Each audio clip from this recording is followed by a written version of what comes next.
Hello everyone, welcome to the channel. आज हम पाठ योजना 18 डिस्कस करेंगे। जब भी हम कोई पाठ योजना बनाते हैं तो उसमें कुछ जनरल इन्फॉर्मेशन फिल करते हैं, जैसे कि विषय हमारा गणित है, प्रकरण आज हमने घनमूल लिया है और ये कक्षा 8वीं का प्रकरण है। दिनांक और कालांश आप वही फिल करेंगे जिस भी दिनांक में आप बच्चों को ये पाठ योजना पढ़ा रहे हो। उसके बाद आप प्रकरण को हमेशा अंडरलाइन करेंगे। फिर आते हैं हमारे सामान्य उद्देश्य। तो जो हमारे सामान्य उद्देश्य होते हैं वो सब्जेक्ट ओरिएंटेड होते हैं, यानी कि बच्चों को हम सब्जेक्ट यानी कि विषय गणित पढ़ा रहे हैं तो गणित को पढ़ाने के हमारे क्या उद्देश्य होने चाहिए। तो छात्राओं में गणितीय गतिविधियों को आधार बनाकर नैतिकता मूल्यों व दृष्टिकोणों को विकसित करना। अगर बच्चों को गणित हम पढ़ाएंगे या उन्हें समझाएंगे तो उनमें सुधार आएगा, उनकी क्षमता विकसित होगी, वो नई नई चीज़ें कर पाएंगे, नए क्वेश्चन सॉल्व कर पाएंगे, उनकी समस्याओं का समाधान होएगा। तो ये जितनी भी उद्देश्य हैं ये सभी हमारे सामान्य उद्देश्य में आ जाएंगे। उसके बाद आते हैं हमारे विशिष्ट उद्देश्य। तो हमारे विशिष्ट उद्देश्य टॉपिक ओरिएंटेड होते हैं, यानी कि अगर हम बच्चों को टॉपिक यानी कि प्रकरण घनमूल पढ़ा रहे हैं तो हमारे घनमूल को पढ़ाने के हमारे क्या उद्देश्य होने चाहिए। तो छात्राएं घनमूल के विषय में ज्ञान प्राप्त कर सकेंगी। छात्राएं अभाज्य गुणनखंड द्वारा घनमूल के बारे में समझ सकेंगी। छात्राएं घनमूल से संबंधित प्रश्नों को अभाज्य गुणनखंड द्वारा हल कर सकेंगी। तो ये सभी उद्देश्य हमारे विशिष्ट उद्देश्य में आएंगे। फिर आती है सहायक सामग्री। तो चार्ट, चौक, डस्टर, रोलर बोर्ड, सांकेतिक आदि इन सबकी हेल्प से छात्र अध्यापिका बच्चों को अपनी पाठ्य योजना समझाते हैं।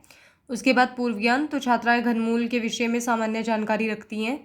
फिर आते हैं हमारे प्रस्तावना प्रश्न। तो जो हमारे प्रस्तावना प्रश्न होते हैं वो प्रकरण को पढ़ाने से पहले पढ़ाए जाते हैं। इन्हें पढ़ाने का जो मेन एम है, पूछने का जो प्रश्न पूछने का मेन एम है वो ये है कि बच्चों में इंटरेस्ट डेवलप करना टॉपिक से पहले, और उनमें क्यूरियोसिटी लाना कि आज वो पढ़ने जा रहे हैं तो उनमें पहले से एक तरह का इंटरेस्ट डेवलप करना।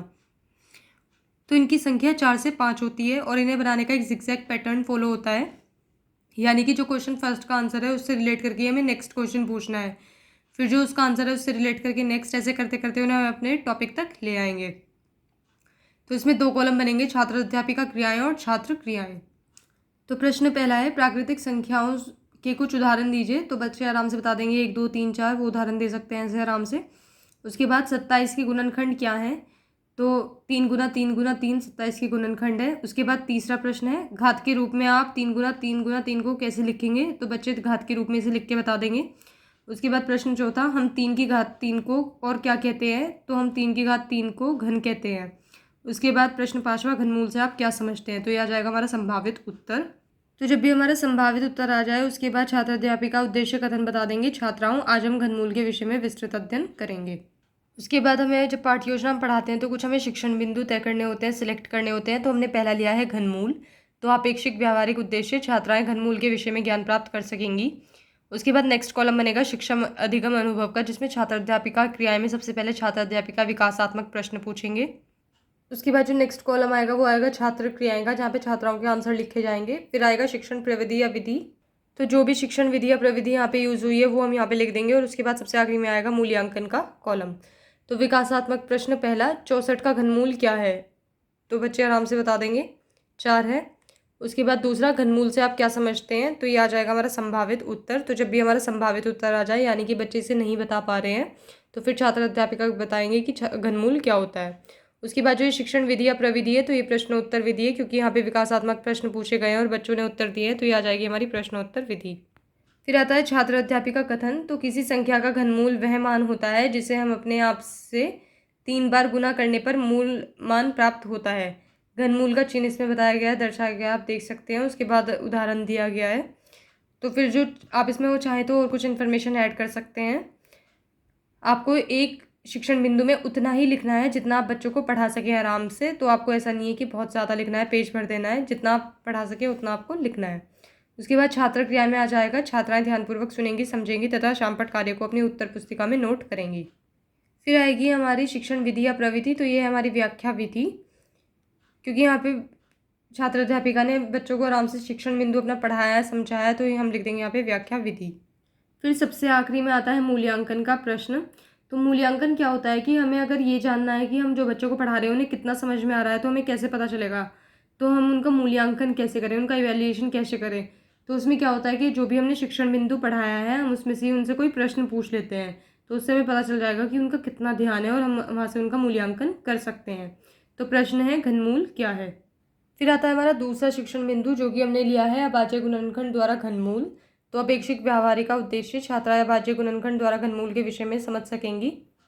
उसके बाद फिर से वही कॉलम बनेंगे जो हमारे पहले शिक्षण बिंदु में बने थे। तो विकासात्मक प्रश्न पहला, घनमूल का प्रतीक क्या है, तो इसमें बता देंगे बच्चे अब आराम से।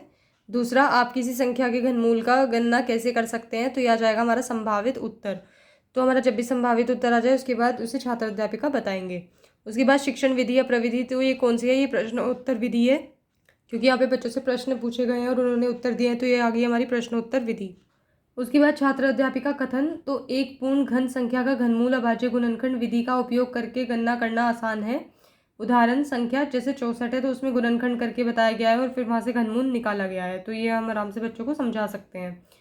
उसके बाद छात्र क्रिया में आ जाएगा, छात्राएं ध्यानपूर्वक सुनेंगी, समझेंगी तथा शामपट कार्य को अपनी उत्तर पुस्तिका में नोट करेंगी। उसके बाद जो ये शिक्षण विधि या प्रविधि है, तो ये व्याख्या विधि है, क्योंकि यहाँ पे शिक्षण बिंदु अच्छे से समझाया गया है छात्र अध्यापिका द्वारा, तो ये हम लिख देंगे व्याख्या विधि।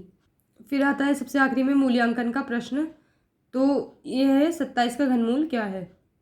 फिर आता है हमारा अगला शिक्षण बिंदु, जो कि है आदर्श प्रश्न। तो आदर्श प्रश्न में क्या होता है कि जब भी जो गणित है वो हम बिना प्रश्न के तो नहीं कर सकते, तो छात्र अध्यापिका पहले बोर्ड पे बच्चों को खुद से कुछ प्रश्न जो भी उन्होंने पढ़ाया है समझा के दिखाएंगे उससे रिलेट करके।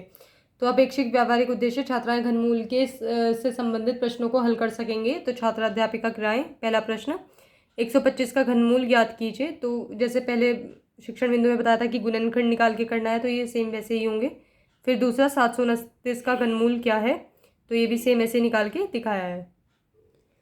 फिर छात्रा क्रिया में आ जाएगा, छात्राएं ध्यानपूर्वक सुनेंगी, समझेंगी तथा शामपट कार्य को उत्तर पुस्तिका में नोट करेंगी। और जो ये शिक्षण विधि या प्रविधि है, ये निगमन विधि है। फिर आता है हमारा अभ्यास प्रश्न। तो क्या होता है कि जब शिक्षण बिंदु जो आदर्श प्रश्न थे वो जब छात्र अध्यापिका ने समझाए थे बोर्ड पे, तो वो कुछ अभ्यास करने के लिए बच्चों को क्लास वर्क ही देती है, मतलब क्लास में ही करने के लिए देती है कुछ प्रश्न अभ्यास करने के लिए। तो उसमें आ जाएगा, छात्राएं घनमूल से संबंधित प्रश्नों को स्वयं हल कर सकेंगे। जैसे पहला प्रश्न है 1000 का घनमूल क्या होता है, और दूसरा 343 का घनमूल ज्ञात कीजिए। फिर जो ये छात्राएं क्रिया में आ जाएगा, छात्राएं ध्यानपूर्वक सुनेंगी, समझेंगी तथा शामपट कार्य को उत्तर पुस्तिका में नोट करेंगी। उसके बाद शिक्षण विधि या प्रविधि, तो ये अभ्यास कार्य विधि है, क्योंकि यहाँ पे बच्चे अभ्यास कर रहे हैं खुद से प्रश्नों का, तो ये आ जाएगी अभ्यास कार्य विधि। उसके बाद जो मूल्यांकन प्रश्न है वो है 216 का घनमूल ज्ञात कीजिए। फिर आता है हमारा पुनरावृत्ति प्रश्न। तो पुनरावृत्ति प्रश्न वो होते हैं जिनसे हम बच्चों का रिवीजन करा सकें। ये फिलअप की फॉर्म में हो सकते हैं, ट्रू फॉल्स या शॉर्ट क्वेश्चंस की फॉर्म में। तो हम इन्हें पूछकर बच्चों का रिवीजन करा देते हैं। हमें पूछना वही है जो हमने शिक्षण बिंदु में पढ़ाया है अब तक, अलग से नहीं पूछने हैं। तो प्रश्न पहला है, घनमूल को डैश से दर्शाया जाता है। प्रश्न दूसरा, घनमूल के अभाज्य गुणनखंडों से आप क्या समझते हैं। और प्रश्न तीसरा, 512 का घनमूल 8 है। तो इसमें बताना है ये सही है या गलत। तो इस तरह से हम बच्चों का रिवीजन करा सकते हैं। फिर सबसे आखिरी में आता है सबसे इम्पॉर्टेंट काम, जो कि है गृह कार्य। तो गृह कार्य छात्र अध्यापिका को देना ज़रूरी होता है और नेक्स्ट डे आगे इसे चेक भी करना होता है। तो प्रश्न पहला है, घनमूल को परिभाषित कीजिए। दूसरा, 81 का घनमूल क्या है। तीसरा, अभाज्य गुणनखंड विधि द्वारा 1000 का घनमूल ज्ञात कीजिए। तो यहाँ पे हमारा लेसन प्लान खत्म होता है। अगर आपको ये वीडियो पसंद आई हो then please like, share and subscribe the channel. Thank you.